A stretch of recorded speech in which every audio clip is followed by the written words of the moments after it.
احادیث مبارکہ کی روشنی میں شب برات کی کیا اہمیت ہے؟ کیا اس رات کی عبادت ٹھیک ہے؟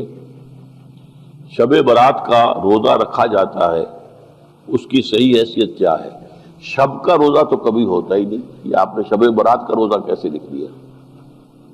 شب رات کو کہتے ہیں نا۔ شب برات جو ہے اس کو کہا گیا ہے اس لیے کہ ان کا خیال ہے کہ اس رات میں اللہ تعالیٰ بہت سے لوگوں کو بخشتا ہے۔ برات، اللہ تعالیٰ جہنم سے ان کو رستگاری عطا فرماتا ہے۔ اس کے ضمن میں جو صحیح احادیث ہے صرف ایک ہے، اور وہ یہ ہے کہ حضرت عائشہ صدیقہ رضی اللہ تعالیٰ عنہ بیان کرتی ہے کہ ایک روز حضور کی میرے ہاں شب باشی کی باری تھی، یہ کہ میری رات کو آنکھ کھلی تو حضور نہیں تھے موجود، تو مجھے تشویش ہوئی کہ آپ کہاں گئے؟ تو میں ڈھونڈتی ہوئی وہ یا کسی اور کو آپ نے بھیجا، بہرحال مجھے پوری تفصیل یاد نہیں ہے، تو معلوم ہوا کہ آپ جنت البقیع میں گئے ہوئے ہیں اور وہاں پر استغفار کر رہے ہیں اللہ سے، اور تمام جو بھی وہاں پر مردے دفن ہیں ان کے لیے مغفرت کی دعا کر رہے ہیں۔ بس یہ ثابت ہے۔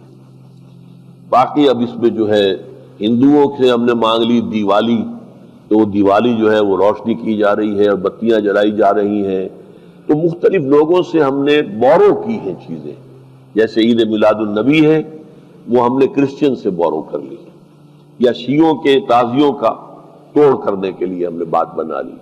اب اس میں جو ہے روشنیاں کی جا رہی ہیں، یہ دیوالی کا گویا کہ ہم نے توڑ فراہم کیا ہے یا اس کی نقل ہم کر رہے ہیں، یہ چیزیں نہیں۔ البتہ نماز رات کی عبادت تو ہر رات میں بہت اعلیٰ ہے۔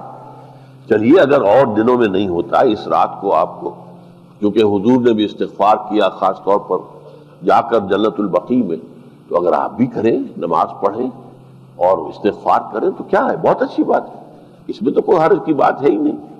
لیکن اسے کوئی تہوار کی طرح منانا، پٹاخے چھوڑنا اور جو ہے وہ روشنی کرنا، یہ بھارت صحیح نہیں ہے۔ روزہ بھی چونکہ 15ویں شب ہوتی ہے، 15واں دن ہوتا ہے، پھر اس اعتبار سے حضور کے معمولات میں تھا کہ آپ ہر مہینے کی 13، 14، 15 تاریخوں میں روزہ رکھتے تھے۔ تو اگر آپ یہ نیت کر کے روزہ رکھ لیتے ہو، کیا کہنے ہیں، نور علی نور ہے۔ اور روزہ کسی وقت بھی نفلی روزہ رکھا جائے اللہ تعالیٰ قبول فرمائے گا۔